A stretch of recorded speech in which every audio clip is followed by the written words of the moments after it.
mën na bañ a compliqué peut-être pour yow mën na bañ a compliqué aussi peut-être pour Abass Fall mais ñu jàpp rek que ni yéen ñëpp yéen a ngi ci liberté provisoire muy bàyyi bi négandiku mais Ousmane Sonko moom mi ngi ci contrôle judiciaire en tant que leader du parti ndax jàpp nga ni ak loolu ñuy wax épée bu nekk ci boppam mën na yombal activité politique am tey jii bala muy génn dina tàggoo la preuve lome rek ci sommet bi fooroon am mujjul dem leneen ak leneen est-ce que jàppaloo ni mën na nekk gàllankoor ci seen doxalinu parti. xëy na loolu ñaari dana indi peut-être yeneen ñaari question en fait beneen question bu ñuy dolli ci sa question bi muy taxawaayu justice li am ba am mooy Ousmane Sonko wax na ko dama koy baamuwaat kese li fi am ñëpp xam nañ ko dinañ du ñàkk bu fekkee ni dañoo doxal protocole xëy na dinañ waxtaan ci wàllu mémorandum de M2D et cetera.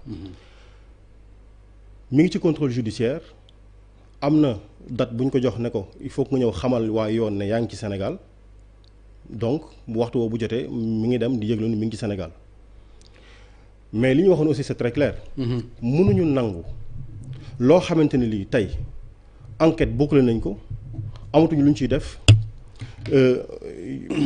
yàlla dogal na juge bi nga xam ne moom la yàlla dénkoon dossier bi yàlla moom na bakkanam ñu ngi koy ñaanal di ko baamuwaat di ñaanat yàlla noppal ko ca barzaq ba mu tëdd désigner juge ba ko remplacer ci dossier bi ça ne doit pas poser problème parce que foofu noonu am na 10 chambres su ma juumulee moom ci chambre ba mu nekkoon dossier bi mel ni bu amee bu ñu ko dindee mën nañ koo teg ci loxo beneen juge ñu àtte ko li mu wax nag mooy lim dul nangu ñun parce que duñ ko nangu te ñu jàpp ne suñuy militant dinañ ànd ak ñun ñàkk ko nangu mooy effectivement li nga wax ñu bëgg ko jël teg ko épée de Damoclès ne ko dañ lay yor buum fu mu mënti dem da ngay dellu si bu at bi jotee. kooku moom incha allahu rabbi fu ñu yoon may ak lu ñu yoon may ci xeex ko pour loolu dañ ñu def un procès bu ñëpp di taxaw ñu xam li xew xam ñi seen tur nekk ci biir xam lépp ni mu demee. ñu dem ci procès boobu mbir mi leer benn yoon. d'accord waaw donc kon Birame du ngeen ko xeexee ni ngeen ko xeexee woon peut-être am na ay enseignements yu ngeen tiré ci ni ngeen xeexee woon parce que dégg naa la nga ni lu ñu yoon may dinañ ko def j'espère que loolu ay enseignements la yu ngeen tiré ci ni nga xam ne noonu la Ousmane Sonko sumbe woon xeex bi woo nit ñi ci mortal combat kon yaakaar naa ni jàpp ngeen ni loolu baaxul woon. ban jour nga dégg Ousmane Sonko mu woote ci mortal combat comme ni nga ko waxee. non Birame aussi bul saboter suñu émission quand même. non. Papa Ngagne non attends xam nga Ousmane Sonko mooy bu moo wax ni lii mooy last combat bi. non dama ni. waaw yaa fi woote mortal combat. mais moom moo ko wax. moo wax mortal combat mais bien sûr. man mosuma dégg Ousmane Sonko. ok mu waxi mortal combat. ok benn ñaareel bi mooy li am ba am da nga ni ndax ni ñuy xeexe woon mais ni ñu xeexe woon waaye amul fenn fu ñu ci wàcc yoon ni ñu xeexe ba si fii amul fenn fu ñu ci wàcc yoon donc. li ma wax moom lañu mës a wax tous les moyens que le droit nous offre man lépp loo xam ne bi yoonu Sénégal ak charte yi mu signé à l'international may nañu ko daañu ko ñedd ba mu jeex. ba ci appel à l'insurrection. mais je rappelle. ba ci appel à l'insurrection mooy wàcc leen ñu xeex. xam nga yow. wàcc leen ñu toj. wàcc leen ñu taal. kan ma waxat loolu. non attends wàcc leen ñu xeex. kan ma waxat bàyyi leen clavier yi ngeen nekk wàcc leen ñu xeex ak waa ji. dama ni Ousmane Sonko li mu wax. waaw il a été très bien précis. xam nga juge am na fi juge am na pour àtte lu tax ñu teggi kon appel à l'insurrection dañoo yëkkatoon appel à l'insurrection ne dañuy dem woote ji pour ñu dindi lever pour ñu dindi immunité am ci appel à l'insurrection lu tax ñu teg ko. lu tax ñu teg ko ci suuf. non xaaral Ousmane Sonko li mu wax c'est très clair. xaaral rek xaaral Pape bul jaxase aussi xam nga ne dossiers yi bokkul. non vous me parlez d'appel à l'insurrection. ah mais xam nga ne dossiers yi bokkul. non yàlla ngeen bu ci nekk lever immunité parlementaire am na ci. ay dossiers non je ne parle pas non Pape li ñuy wax xam lan la da nga ne ma dafa def appel à l'insurrection moom dafa def appel à l'insurrection Ousmane Sonko a parlé 3 fois il a parlé le 2 il a parlé le 25 yëpp ci mois de février il a parlé le 7 mars li mu wax c'est clair il fait lui suñu constitution moo bind le droit de résister à l'oppression. loolu après la ko wax. waaw soit. résistance après la ko wax. ma ni ci premier discours bi ngay wax. waaw amu ci benn fenn fu mu waxee résistance. dama ni après amu ci fenn fu mu waxee résistance après bi ma amee toj bi ba pare. ban toj. non mais toj bi am xam nga ko. ban toj la mooy bi mu nee bi ñu ko convoqué. waaw mu war a dem bi ñu ko convoqué. en tant que député lu tax ñu bàyyi ko après diggante muy taxawàllu. non waxuma loolu bi ñu ko joxee convocation te mu war a dem wuy ji gendarmerie. te demul wuy ji gendarmerie ne député la. waaw te amul sañ-sañu bañ a dem wuy ji gendarmerie parce que député la. c'est son droit le plus absolu. non attends bul juum yow itam. c'est son ci droit convoqué ko. c'est son droit le plus absolu. non xoolal non Birame ma ne. xoolal c'est son droit Birame Sénégal gis nga Ousmane Sonko gis nga nga leen di wax ne leen député amul droit dem wuy ji convocation gendarmerie. am na droit bañ a dem wuy ji convocation gendarmerie bu fekkee ne les conditions yi loi bi teg respecté wuñ ko c'est son droit le plus absolu. comme ban condition. mais lever son immunité parlementaire. pour convocation. oui. lan ngay wax ni. il a le droit arrêté ko wala pour poursuivre ko. non dama ni. bu fekkee mais pour convoquer ko yow xam nga xel que ni yow lu tax ñu koy convoqué. waaw lu tax ñu koy convoqué bu fekkee dama ni Sénégal lañ ne Ousmane Sonko gënul xam nit ñi droit gënul xam nit ñi droit ses avocats gënuñu xam nit ñi droit Macky Sall moo la gën a bëgg a tëj Ousmane Sonko Ousmane Sonko bu fekkee li muy wax du dëgg du yoon Macky Sall du ko may mu fanaan këram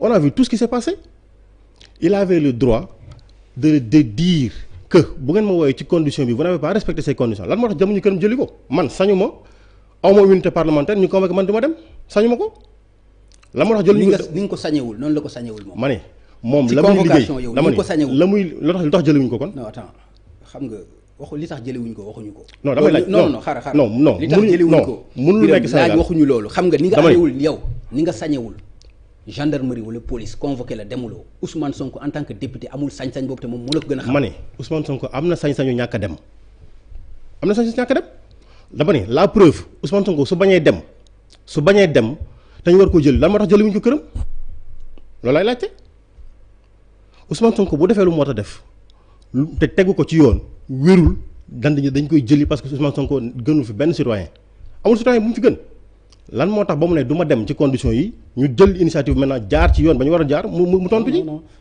jaar lu jiitu loolu dañuy du ma dem ngeen taxaw xeex. waaw dóor ay policiers ay xeer. ñan ñoo dóor ay policiers. waaye yow dóor ñi fa nekkoon di xeex ak ñoom ñoo ko def. ñoo dóor ay policiers xeer. mais gis nga ko loolu gis nga image. ñoo dóor ay policiers xeer. gis nga image wala gisuloo. ma ni Papa Ngagne. waaw ce jour-là. moi j'étais chez Ousmane Sonko. man maa ngi woon ci biir kër Ousmane Sonko. xale bi ñuy dóor lacrymogène ci ginnaaw il était blessé waa Croix-Rouge di ko jël si di ko génn policier di ko foqate ci loxo waa Croix-Rouge sama kanam lañ ko jëlee. xale bi doon génn ñu dóor ko lacrymogène ci ginnaaw Ousmane Sonko dafay génn pour wax nit ñi ne leen yam leen dama lay nattali li xew ci biir. bi ñuy wax ci biir. Cheikh Tidiane Dièye mi ngi toog seede la ku ñuy wax nit dof mi ngi toog seede la dañ ko woo ne ko wàccal nga wax mu ne xaaral ma jël samay dàll sol génn wax ak nit ñi pour ñu toog pour ñu dem ñu jiitle di génn bi ñuy génn ñu dóor lakk ma ci ginnaaw boobu fekk na moom génn na dafa jiitu jibi topp ma topp ci ñu dóor lakk ma suñu ginnaaw on ñu ne ko mënoo génn dugaatal ci la duggee voilà ce qui s'est passé Ousmane Sonko ay nit gaañu ñu bañ ñu jël leen yóbbu leen hôpital ñu bari dañ leen jàpp dont un jeune du nom de Mohamed Thiam qui a 19 ans bi ñu koy jàpp il était blessé ci biir kër Ousmane Sonko lañ ko defal ay point de suture bi ñuy woo sapeur pompier wax ne du ñëw il faut que waa police woo ko pour mu ñëw ci sama kanam la toog sama kanam la nekkee loolu lépp xew na fa loolu ci biir kër Ousmane Sonko la xewee maintenant il y a des incidents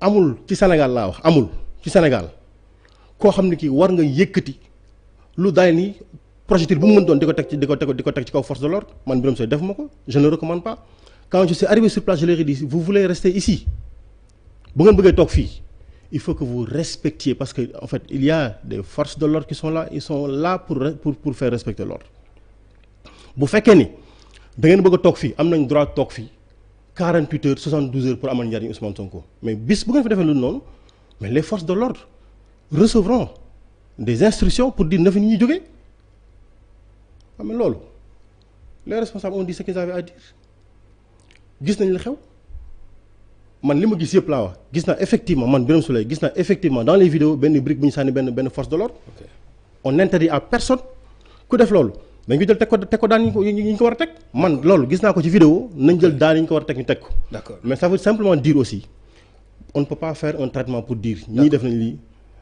kii def na lii nañ ko duma mais ñii def nañ lii ils sont vêtus du sceau de la loi wala dañoo am col koy yoon. bu ñu defee noonu lañ leen toog seetaan leen. Birame d'accord dinañ ñëwaat ci loolu mais da nga mu wax li xewoon ci biir moment boobu mais est-ce que mën nga ma wax aussi li xew ci biir parti bi ngeen déggee coowu massage bi Adji Sarr ci salon bi ak Ousmane Sonko heure yi mu fa dem ñaata yoon la fa dem loolu ci biir parti bi est-ce que mën nga